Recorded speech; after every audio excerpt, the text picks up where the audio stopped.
Buenas tardes a todos y todas. Soy Ariel Boskin, gerente principal de Estudios Económicos del Banco Central. Les doy la bienvenida a un nuevo seminario del ciclo de seminarios mensuales que organiza el banco. Hoy tenemos el agrado de contar con la presentación de Stefano Di Bucchianico de la Universidad de Salerno. Va a presentar el trabajo El impacto de la política monetaria en la distribución funcional del ingreso, un análisis de Panels VAR para el periodo 1970-2019. El trabajo está coautoreado con Antonino Lofaro de la Universidad de Roma III, también en Italia.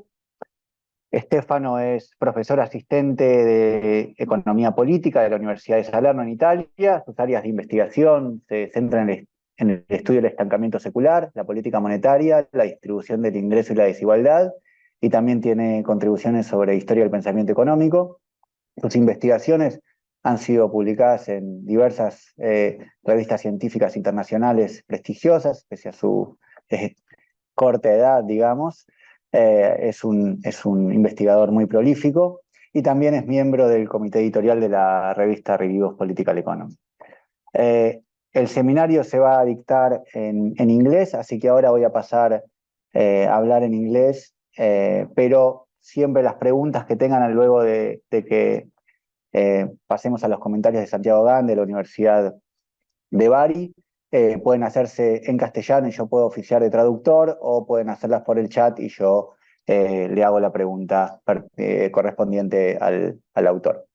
Hi, Stefano. Thanks very much for attending to the seminar. When you want, the floor is yours. Thank you, Ariel. It is a pleasure to be here. Let me share my screen. So once again, thank you for the invitation. It is a pleasure to be here. As you already briefly introduced, what I'm going to present today is an empirical investigation that addresses the potential impact of monetary policy on functional income distribution. Unfortunately, my co-author cannot attend this seminar. He's a PhD candidate at Roma III University. So let me start. I will briefly introduce the general framework in which we move, what motivates our study, and then I will also briefly introduce the main points of originality of our research, and briefly also the results that we find. So first of all, of course, I think that it is not a difficult task to convince the audience of the importance of the issue of functional income distribution and also of the issue of inequality.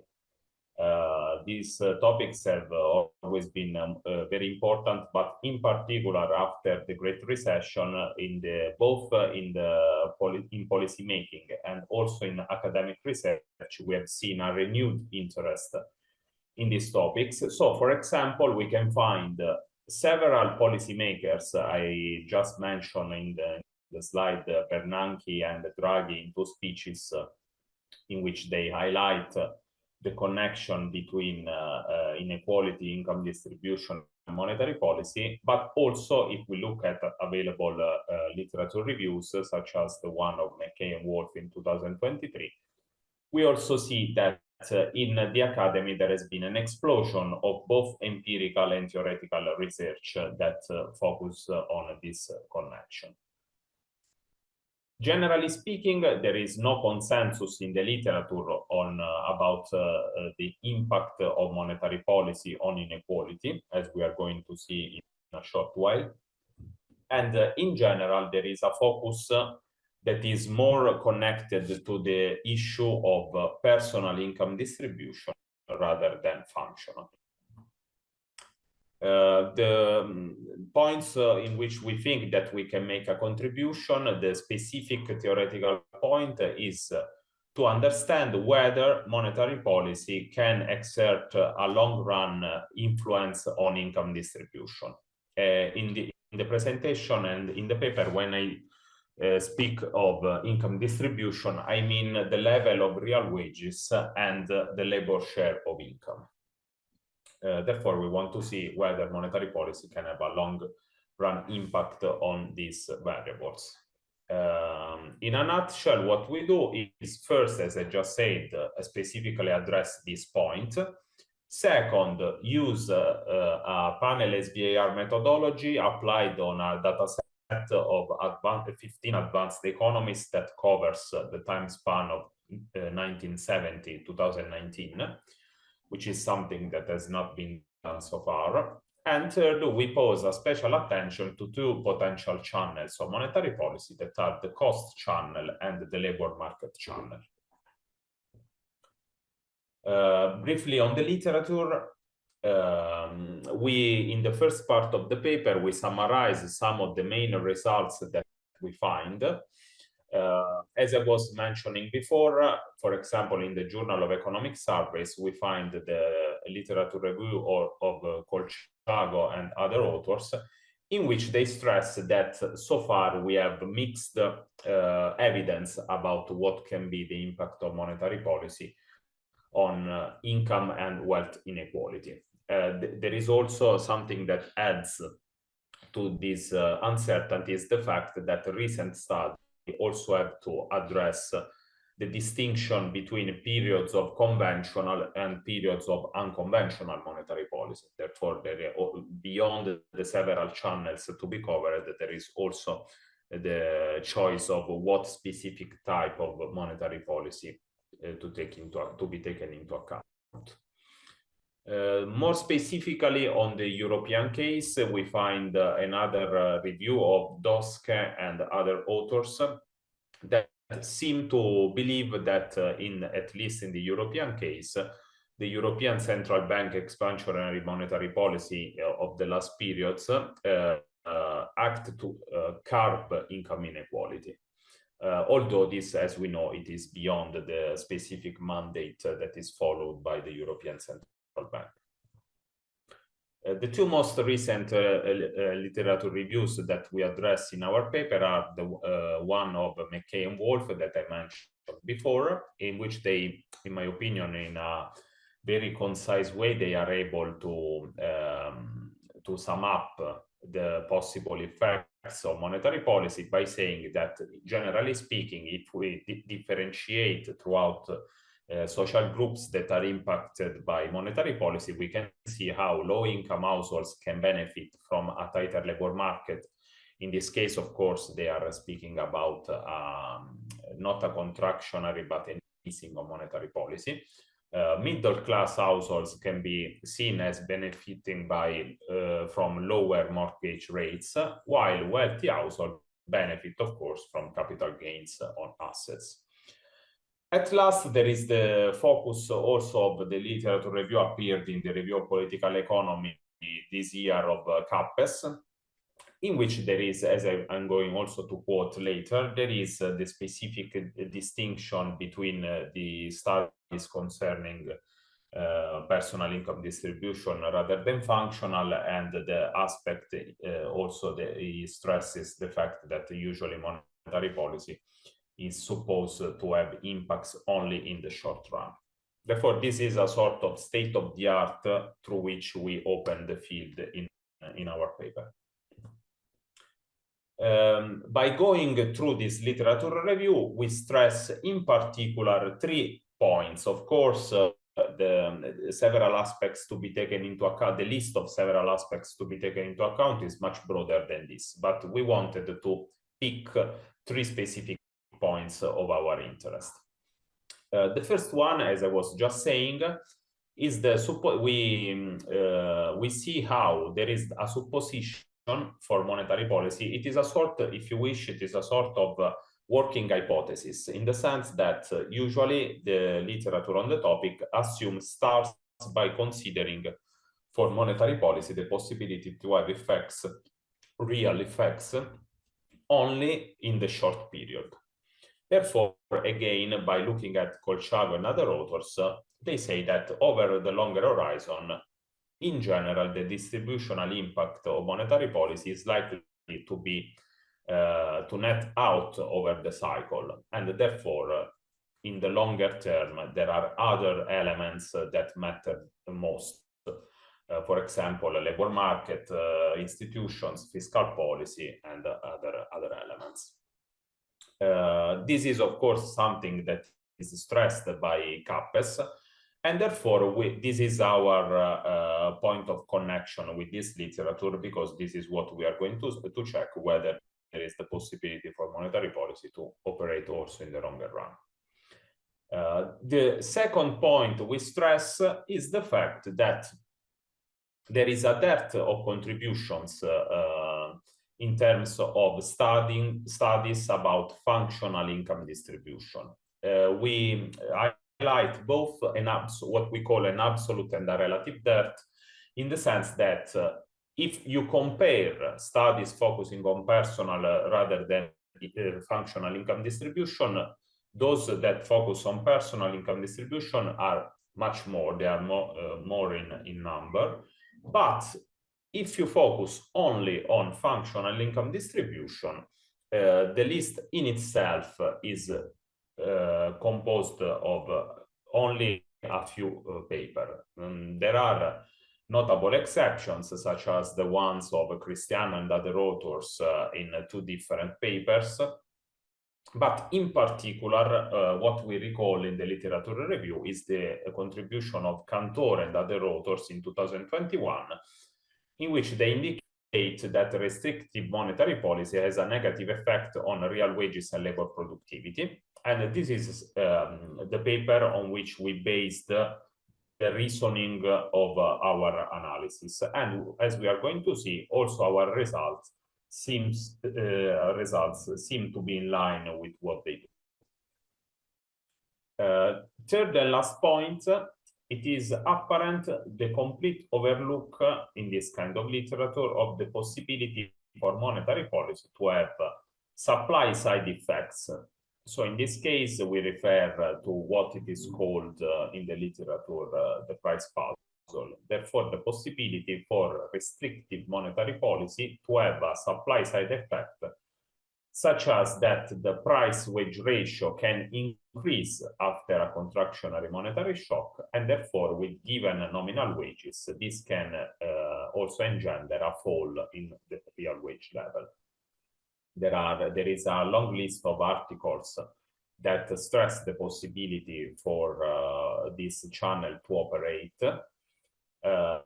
And recently, in close connection with what we do, there is a contribution of Cuciniello, Levrero, and Delady in 2022 on structural change, in which they find that in the US case, there is evidence for this cost channel to be active, and therefore, in their study, restrictive monetary policy causes real wages to fall in the case of the US.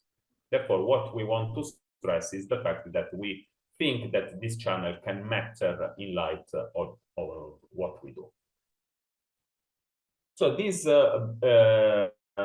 graph is intended to summarize what we think is at play, what are the factors that are at play in this investigation. Of course, once again, this is not this cannot exhaust all the possible channels that are at play.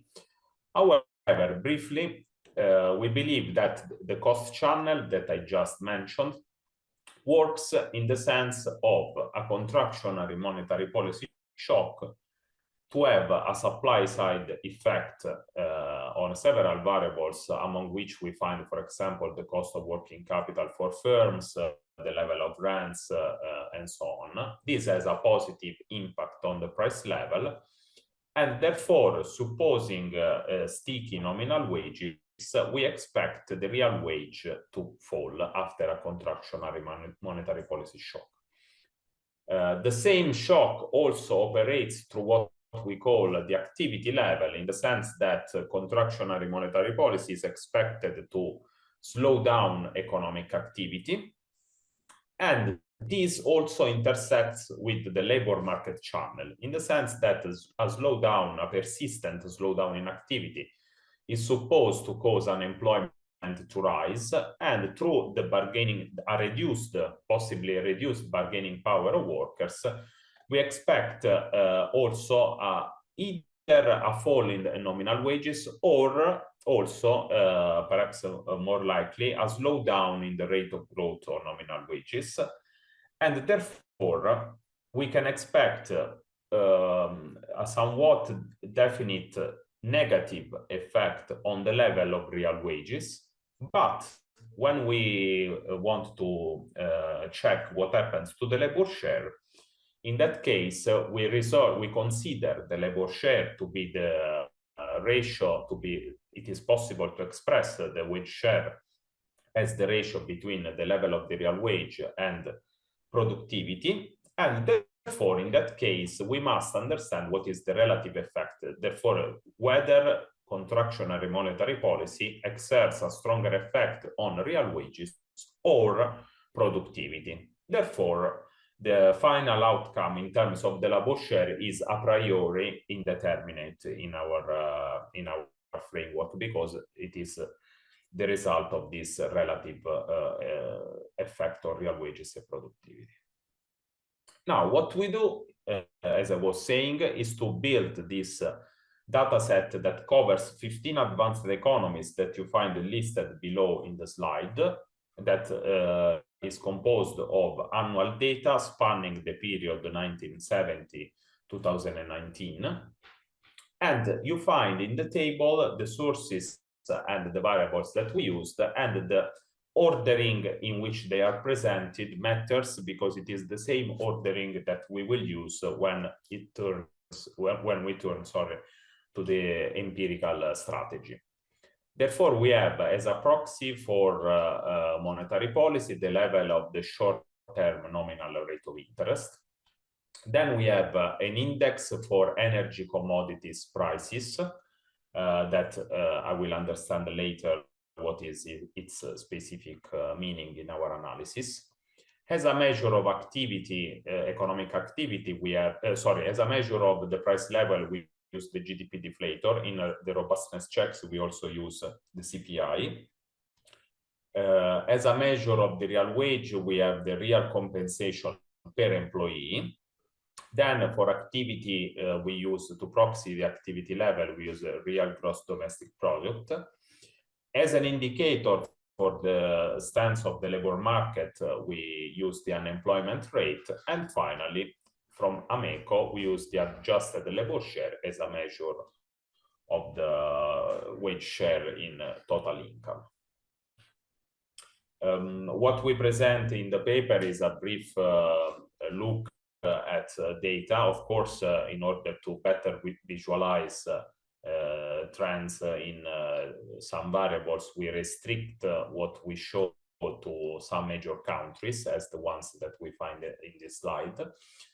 Therefore, we can see the progressive turn of central banks to an easing of monetary policy, in the sense of continuously revising downward the level of the short-term nominal rate of interest until we get closer and closer to the zero lower bound, as we know it happened in the last decade. We also can check the well-known tendency for the wage share, in this case the adjusted wage share, that also takes into account self-employment in order to correct for this issue in the data. Therefore, we see the plunging pattern of the wage share in advanced countries.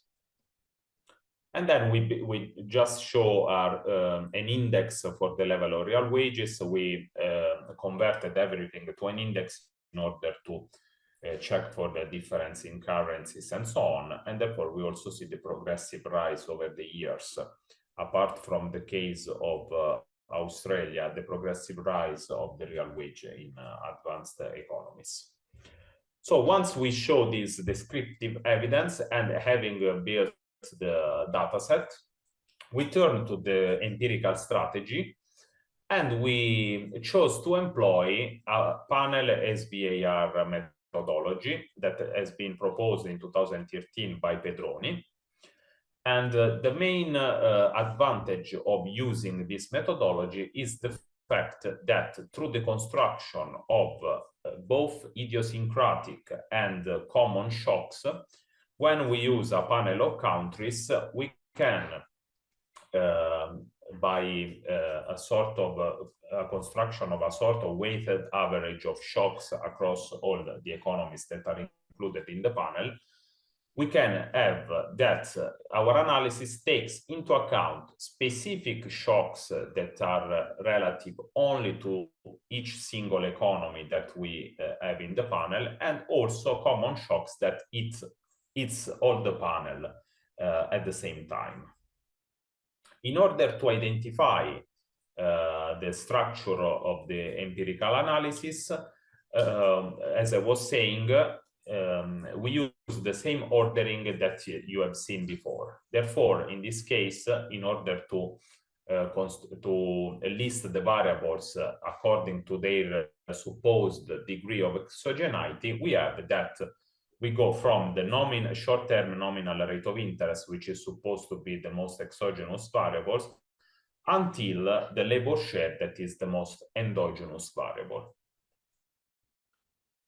Therefore, in the end, this is our identification.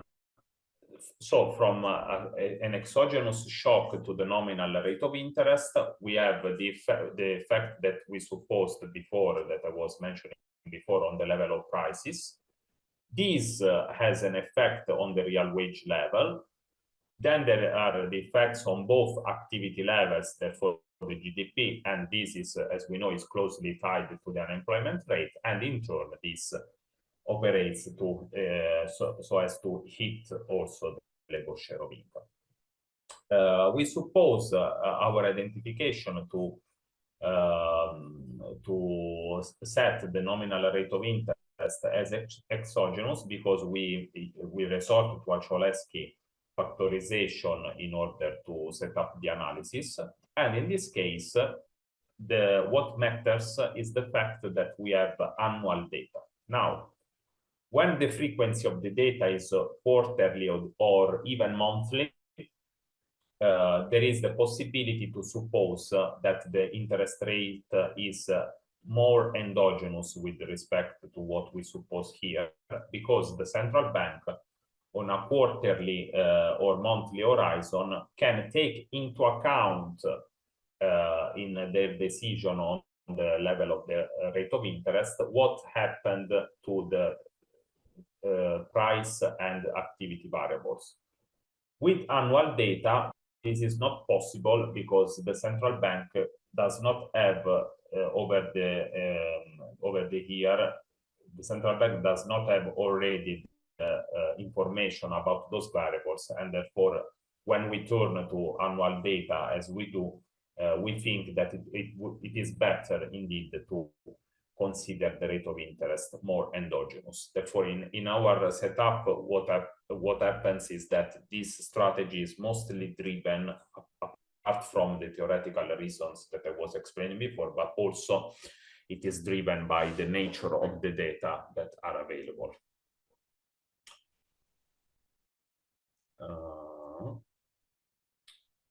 And okay, this is the other reason that allows us to set the interest rate as more exogenous, in the sense that over the year, the rate of interest has the time that it needs to exert all the effects on the variables that are included, therefore price and activity variables. This, once again, is different when we consider higher frequency data. Therefore, these two reasons are the ones that pushed us to choose this specific identification. However, as I am going to mention by the end of the presentation, this is not strictly necessary, because we can also run a type of empirical analysis that does not require specific assumption on the ordering. So these are the effects that we find. Here on top to the left, you have the shock to the nominal rate of interest. The most important effects to be seen in light of our analysis are the effects on the price level that you can find to the right on top. And you can see that over the long horizon, we have an horizon that is composed on 10 periods. Therefore, given annual data, we can suppose is to represent a shock that exerts effects over 1 decade. Therefore, after a decade, we can see that the price level is higher with respect to a simulation without the shock. And this has an effect in particular on the level of the real wage. Indeed, you can see that along the decade, the real wage falls. Of course, what also matters is not only the sign, but also the magnitude. Therefore, it is true that real wages fall over the decade, but the coefficient says, and I am going to show it in the table, that the fall is actually of magnitude of the 0.56%. Therefore, the impact is there, it is significant, it lasts over time, but of course, monetary policy cannot entirely set the level of the real wages, but contribute to what happens to real wages. Then we can see also a remarkable effect on the unemployment rate that is higher with respect to the situation before the shock, and also this effect lasts until the end of our simulation. And what is uncertain, what is ambiguous, is the behavior of the labor share. As you can see, in the first periods it rises, but then it slowly reverts back to the initial level. And I'm going to comment on this. So these are the coefficients, a sample of the coefficients that we find. And in particular, as I was stressing before, as you can see in the last period, if I move my pointer, you see, okay, you see where I am pointing. So you can see in particular the effect on the real wage level that is lower by a 0.56% after 10 years. That is the last period.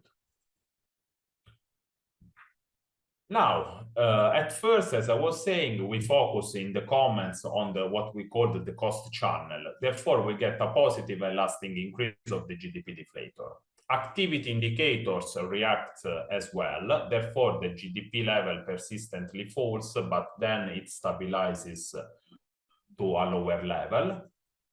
And this together, if we take all the evidence together, as I was saying, we can see a fall in the real wage level, which is of the magnitude that I recalled before. And in our opinion, this shows the non-transitory nature of the shock, of the monetary policy shock, and the effect that this can have on functional income distribution. Then we turn the attention to the other main indicator of of functional income distribution that we used, that is the wage share. And in this case, the ambiguous behavior of the wage share is rationalized in the paper by resorting, as I was saying, to the decomposition of the wage share between the real wage at the denominator and the labor productivity at the denominator. Therefore, real wages continuously fall, and so does GDP, as we have seen. However, the difference is in the fact that while real wages keep on falling throughout the period, GDP, once it drops, then it stabilizes to this new lower level.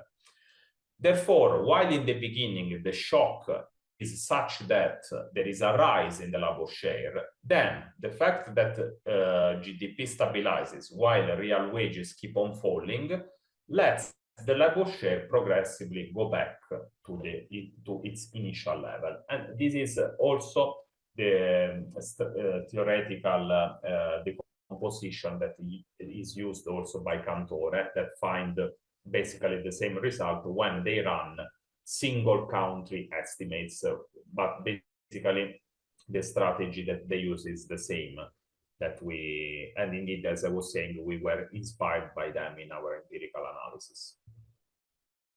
Then what we do is also to understand what happens when we look at the response within this empirical strategy to an increase in the unemployment rate, that in this case we find here in this quadrant. Therefore, a rise in the unemployment rate that, as I was showing, is also due to the higher rate of interest. If we isolate this shock per se, we can see that the effect on real wages is the same as the monetary policy shock, therefore a sustained fall.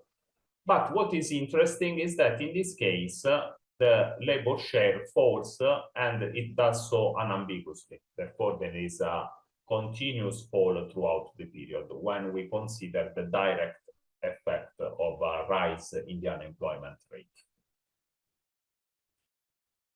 Therefore, apart from the cost channel that I stressed in previous slides, in this case, we stress the relevance of the labor market channel. Therefore, overall, once the restrictive monetary policy causes the unemployment rate to rise, this also adds another route through which there can be distributional effects. Once again, also in this case, if you are interested and you go through the paper, you can find also the specific values. And once again, of course, we cannot value what is going here, because once again, there are several different elements that concur to the effects on functional income distribution, but we think that we are uncovering at least a part of the story of what's going on here. What we do after is to implement several robustness checks. Therefore, what we do by using the same strategy that we used so far, but first we restrict the period to what happened before the Great Recession. Therefore, in this manner, we can get rid of the effects of the Great Recession and all of the things related to unconventional monetary policy. Then we restrict the sample to both stricter sample of 10 countries, but also to G7 countries, and the results keep on holding. We replace several measures. For example, real wages are deflated with the GDP deflator, while before they were deflated with the CPI. So we replace the wage share with a measure of the unit labor cost. We run a long list of controls of robustness checks, and the analysis seems to be robust. However, what we think to be the most important robustness check is to get rid entirely of the Cholesky decomposition method, in which, as I was showing, what is crucial is the identification. Therefore, however we believe our results to be robust, there always is the possibility to think that the results are driven by the choice of what we consider most exogenous, what is more endogenous, and so on. Therefore, we resort to another methodology, which is the panel VAR analysis. And by the way, I have to give merit to Antonino Lo Faro, to my co-author, because he worked a lot about these different methodologies and so on. And so we decided also to use the panel VAR methodology with fixed effects. The main characteristic that is useful for us of this methodology is the possibility to compute the so-called generalized impulse response functions that are independent from the specific ordering. Therefore, the methodology runs all the possible specifications in which each single variable is considered in each single run as the most exogenous, and therefore we control for the specific ordering in this way.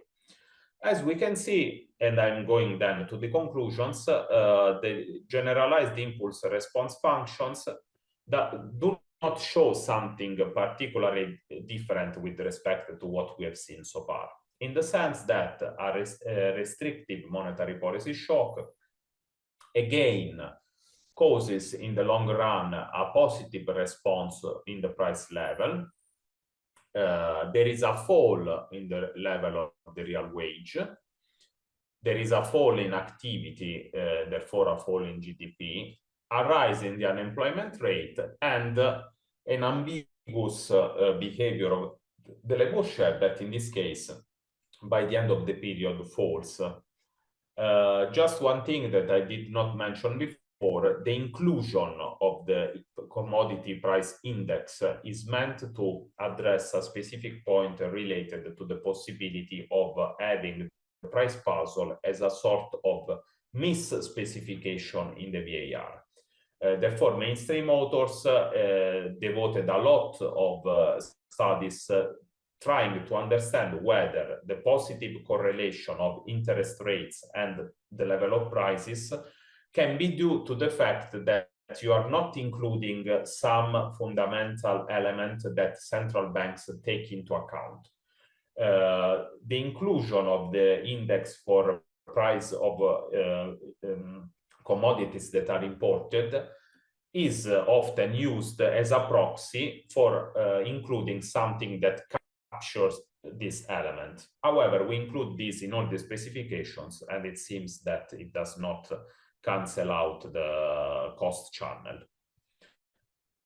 Therefore, just to conclude, the investigation has been directed to the understanding of the role of monetary policy in shaping functional income distribution, and according to our results, both the cost and the labor market channels matter for the effect of monetary policy that has the possibility to persistently and sizably influence functional income distribution, read in terms of real wages and the labor share of income. Of course, this is again, it is a tentative analysis still, so we have to check many things. We have to see if results hold to different other robustness checks. However, these are the results that we found so far. So thank you for the attention, and these are our emails if you want to contact us.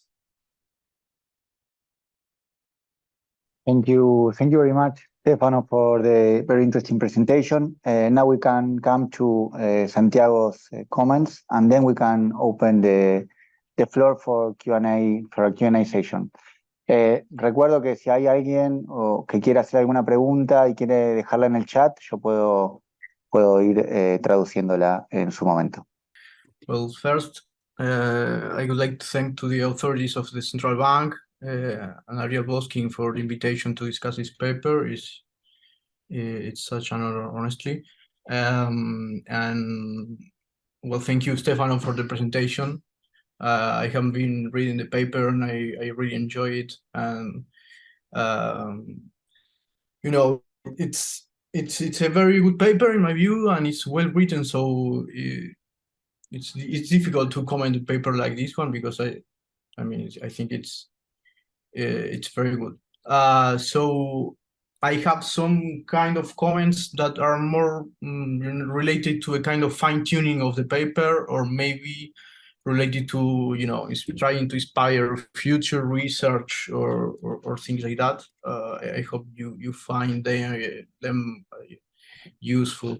So the summary of the paper I will try from here is like, the authors study the impact of short-term monetary policy on the functional in distribution of income, explicitly the impact of the short-term nominal interest rate on the functional distribution of income. I think it's very important, you know, to study.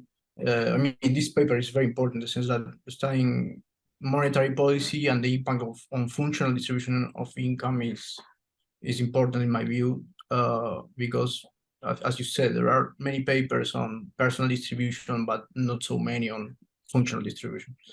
So the results are, in my view, three at least. That a permanent positive shock to the short-term interest rate generates an increase in the price level, a fall in real wages, and a neutral or negative effect on the labor share over a 10-year period. So here are the results. I'm just, you know, going back to what you presented.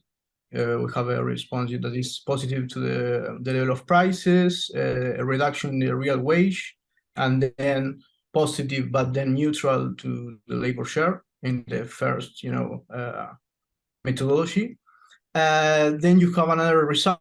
This is a positive and permanent shock to the unemployment rate, generates a permanent fall in the real wage and the labor share. A shock to a positive and permanent shock to the unemployment rate. We have a negative shock to the real wage, and then also a negative shock to a negative impact on the labor share. So, and finally, with a counterfactual exercise, they show that the labor market channel is significant. So, I think that the results are quite good and need, this should be done, and congratulations for this. So the issue is extremely important and relevant. The paper is well written and the results are solid and robust. As I said, since it's very difficult to comment on a paper with these characteristics, there are some minor details that I will go into this commentary that I believe could substantially improve the paper, and I will try to offer comments that will help the, as I said, fine-tuning of the paper. So the first point is, you finish section 2 with figure 4. I think this figure it's very important for the paper because it's like, this is the core of section 2, and I think it should be presented, before, because at the end of section 2 is like lost a little bit. And in my view, you need to, try to comment profoundly this figure, because it's a kind of summary, but it's a very good summary, but should be commented in some sense. Try to comment the mechanisms and, the arrows, why this way, that way, increasing, decreasing, etc. One thing that caught my attention, but I think you are, sometimes it's not very clear if you're talking about levels or growth rates, so this should be clarified. You have like something like the GDP level is falling, and you have productivity that is rising or falling. So that kind of mixed result is, why is that happening? I mean, this should be, explained a little bit. That's my view on figure 4. But figure 4 is like a really good summary, and I think it's like the main core of section 2, and should be, like the main part of section 2. So while I tend to agree in general with the graph you presented in figure 2, I believe that some assumptions are not being made explicit, and I think they need to be made. There may be historical institutional context where they may have, an increase in interest rates with real wage increases. For example, if you have, I don't know, increasing interest rates and, very strong fiscal policy, increasing government expenditures, and you can have both. So especially in the part of the panel that you have during the 70s and from the 70s to the 90s, that may happen in some countries. I don't know, but what I mean is, if you are, being so direct with the arrows and the mechanisms and the results, okay, I would like to know which are your assumptions. Why are you putting, explain a little bit more figure 4. So that's the point. Another comment is that, I think that you could engage a little bit more with the data. You have like 11 variables in 15 countries, or at least the version of the paper I have read, and I would like to see some descriptive graphs or statistics on other variables, for example, unemployment. That could be interesting to see what happened to unemployment in those countries. I mean, it's like a kind of slight fact, but it could be helpful for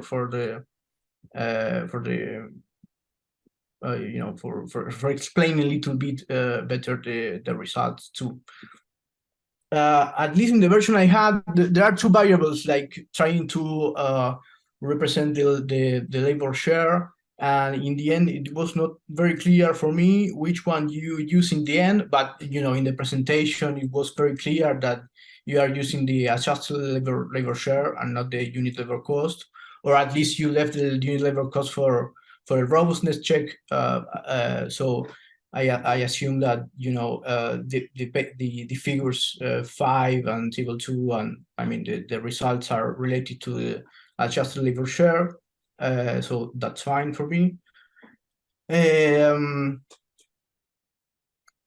So you find this figure, you find that an increase in the nominal interest rate generates first an increase in the labor share, and then the effect is neutral, and you have something there related to productivity, right?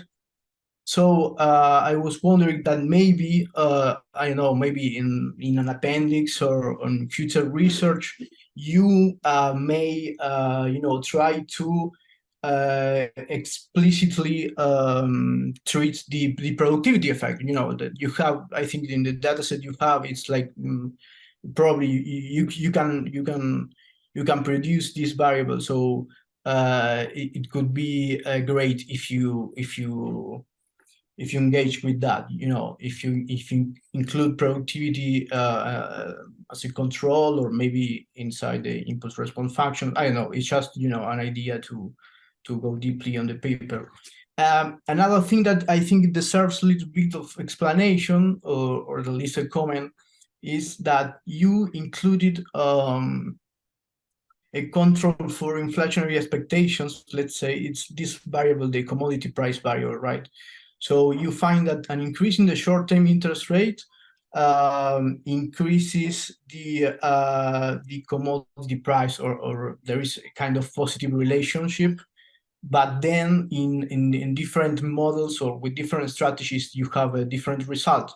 So I was wondering if not here and now, but if you comment that on the paper, because maybe a referee for a review or for a journal could ask for that, and an alternative could be to introduce the variable as an exogenous variable, as a control, and not directly, in the with the impulse response functions. So my opinion is that I would expect tightening conditions in the global financial market to push down commodity prices in general. So more in line with what's happening in Figure 7 and Figure 8. Then another thing that may be great to try to enhance a little bit is like trying to target an audience. This is very personal, but maybe this comment is useful anyway. I think it's important to define the audience of the paper, because if you have a mainstream audience, it could be interesting to understand what are the monetary policy effects in a standard macroeconomic model. So you explain that those are temporary, but maybe try to see also the direction of the effect of a contractionary or increase in interest rates. So starting from macroeconomic model, maybe it could be useful, or for further research, maybe. On the other hand, if you have more post-Keynesian or Raffian audience, it could be interesting to see what's happening to long-term interest rates also as robustness. So after I was writing these comments, I saw that in another version of the paper, maybe you have introduced long-term interest rates. So that's really interesting. And it's great. And also Fassari recently in Berlin presented a paper of this Raffian multiplier with with monetary policy. So maybe you can engage a little bit with that, in case you are interested to target this audience. And one more comment, like just trying to inspire a little bit you and the people that are following this seminar. I think you should define really. I mean, I think you are taking the short-term interest rate of Amico, right?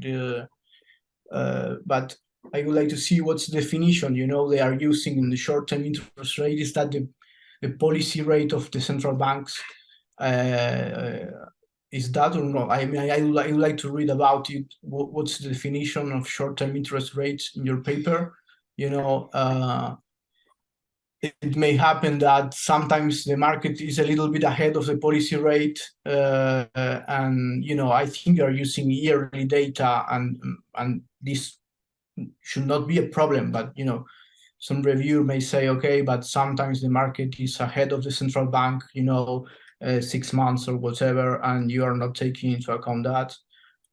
So, you know, for example, here I have the interest rate of the United States, and the bond market is saying like 6 months before that the interest rate will increase, you know. So I'm not saying that the bond market is determining the interest rate, but in particular context, if the central bank, you know, they have speeches or official communications, they are maybe triggering a kind of, you know, interest rate hike by the market. So, but you are using annual data, and I think you will not have that problem, so it's fine. And finally, a kind of, you know, I wanted to put my interpretation, but it's not. It's based more on, you know, a kind of in having in mind a kind of model like this Raffian supermultiplier with monetary policy. I think that I agree with the results, and I consider them be super Keynesian in the context of closed economies. So if we take as given the level of government spending, you know, rising interest rates weaken some components such as residential investment or consumer credit, and aggregate demand falls, unemployment rises, workers' bargaining power falls, and we have a fall in the real wages and the wage share. And this is a kind of indirect effect, and the direct effect is the Gibson paradox that you mentioned, the price puzzle, that in rising interest rate directly raise the price level, and given nominal wages, we have a real wage fall. Of course, I have to mention this because we are like in a seminar for the Central Bank of Argentina in a context of open economies. This could be very messy and different because we have to include the exchange rate channel and the possibility that interest rate rise and real wages rise due to exchange rate appreciation and so on and so forth. So I will not be deeply on this, but you know, finally, I would like to, you know, congratulate you and your co-author for the paper, because you know, I really appreciate the paper, and it's very well written. I really enjoyed reading it, and I think that it will be a great publication. So thank you. Thank you, Santiago, for your very insightful and deep comments. I think you could, Stefano, you could react to the comments, and then we have some time to a Q&A session. Thank you, Santiago, for, I mean, you went through the paper in a careful way, given all the long list of points that you raised. So thank you a lot. Please share with me the slides so I can take note precisely of which single point. I would say that apart from, of course, the suggestions on the style, what to revise and so forth, that of course we will take into account. It is important the point of stressing better what is the specific type of rate of interest that we consider. This is a point that has been raised also by another discussant in another conference. And indeed, in the Ameco dataset, there is a mixture of interest rates that they consider to be a proxy for the short-term nominal rate of interest. Therefore, yes, one problem that we spot already, and it is confirmed by your comment, is that perhaps we must, I agree with you that with the 1 year horizon of our data, this we can safely assume that this is not a problem, but yes, we want to somewhat homogenize better the type of rate of interest that we use, in particular by using directly the rate of interest set by the central bank instead of short-term rate of interest on public bonds that are among the interest rates considered in the Amico dataset. Then I can suppose that the point about the exchange rate is something that is going to come up also in other questions, possibly. And I can anticipate that also this point has been raised last week in another conference, the conference of the Italian economists. My discussant in that session stressed a long list of points, but as in your discussion, the one on Santiago, also in that case, I think that this specific point about including the exchange rate is crucial.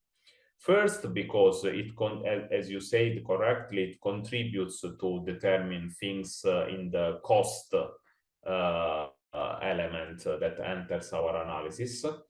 But also, if you wish, strictly, it is also strictly related to the nature of our analysis. When you consider a panel of countries, it is natural to include, indeed, it is something that we should have done before, indeed. But it is natural to include a measure of the exchange rate. So I think that among all the other important comments, I still think that this one is the most relevant. It is something that we must address as soon as possible. What else? Yes, about the point that concerned the type of literature with which we want to open a discussion. As you can see, the bulk of the quotes and the citations that we use is from a mainstream side. So, for example, also when considering the cost channel, we refer to mainstream authors that stress the emergence of the price puzzle phenomenon. Therefore, our intention is to possibly open a dialogue with the mainstream authors to stress the possibility for monetary policy to have long-term effects. But as you perfectly stated, the nature of the results and the theoretical supposition that we make, I think it is 100% compatible with the usual post-Keynesian considerations about the role of monetary policy and interest rates in shaping long-term functional income distribution. Therefore, I think that you can, although we preferred to cover more the mainstream side of the literature, I think that it is something that a post-Keynesian audience can perfectly agree with, as you said.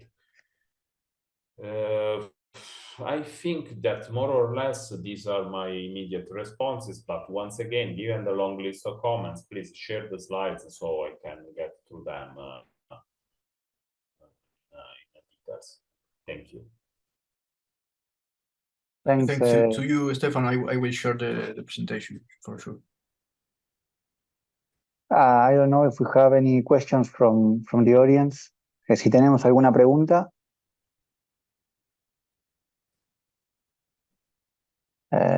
Well, I could start with if there is anybody who wants to join, then of course the floor is open. Let me give you just a couple of remarks. I really enjoyed the paper. I think it's a very interesting road to explore. I would differ with Santiago in the sense that I think it's a highlight of the paper not to stress or not to discuss this difference between schools of thought, because this would narrow the interest of the paper. Keeping the paper as broad as possible gives the impression, which is true, that this topic is relevant for independently of the school of thought. And what I would suggest is to have a look at the works by Agenor and Pereira from the BIS, because they consistently stress the cost channel of monetary policy. They have a sort of integrated monetary framework for policy making, where the cost channel is kick and leaving, let's say. So I would have a look at this reference. The second remark, Santiago already made it, is to have a look at the interest rate.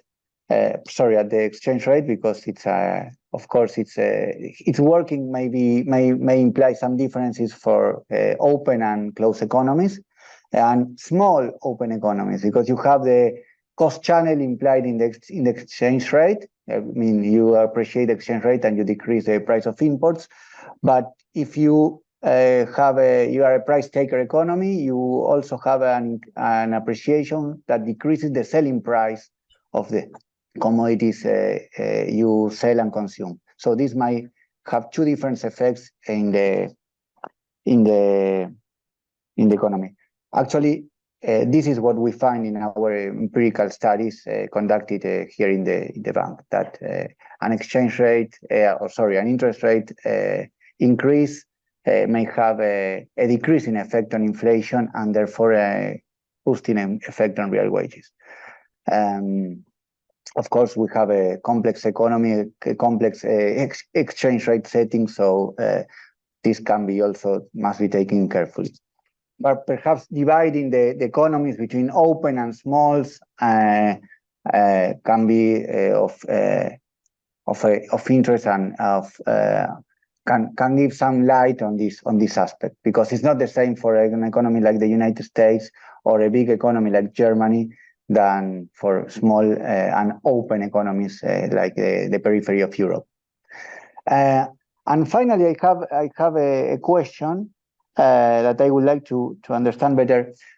You control by the GDP,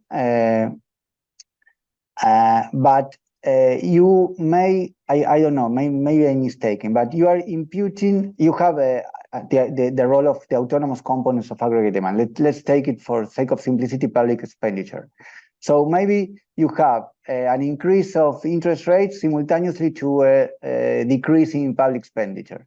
So maybe the effects you are controlling for, I mean, you're imputing to interest rates what are actually effects on public expenditure.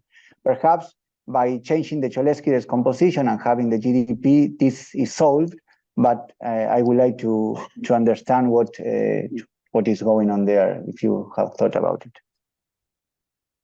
Thank you, Ariel, for the comments. First of all, please share with me the citation of that paper that you mentioned, because more paper, I mean, it is important to cover that aspect, because as I was saying, is crucial for our analysis. Therefore, the more works on this we have, the better it is for covering available literature. The part, once again, I think that truly let's say I regret not taking into account the exchange rate before, because it is crucial.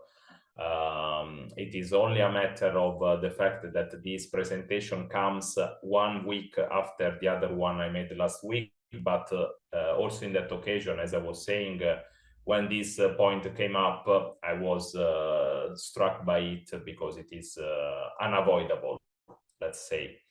And I think that by resorting to what you're saying, it could be interesting also to add, however briefly, this channel also to what Santiago liked a lot, that is the initial theoretical discussion made by all those blocks. Therefore, also in that part of the paper, perhaps there could be a separate channel that runs through the exchange rate. And finally, I agree also with the point that in the activity channel, perhaps I think that it is reasonable, although for sure it is not reasonable to assign to the rate of interest the role of controlling the level of activity. I think that generally speaking, it is reasonable to expect that a higher rate of interest slows down economic activity. However, I think that you are correct in saying that by using only GDP, perhaps we are including too much stuff in there, and therefore it is not immediate to see the effect on GDP that can be also due to, as you mentioned, the autonomous components of demand.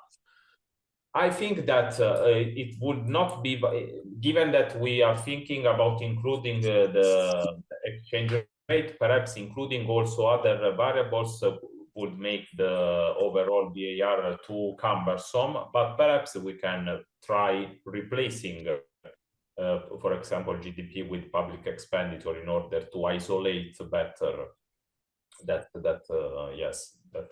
influence there. Yes, I think we can definitely do that.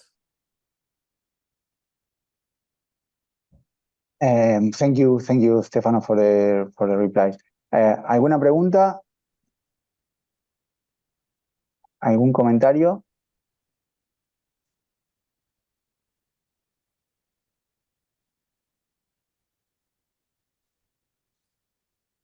Bueno, si no tenemos preguntas, if we don't have any questions, further questions,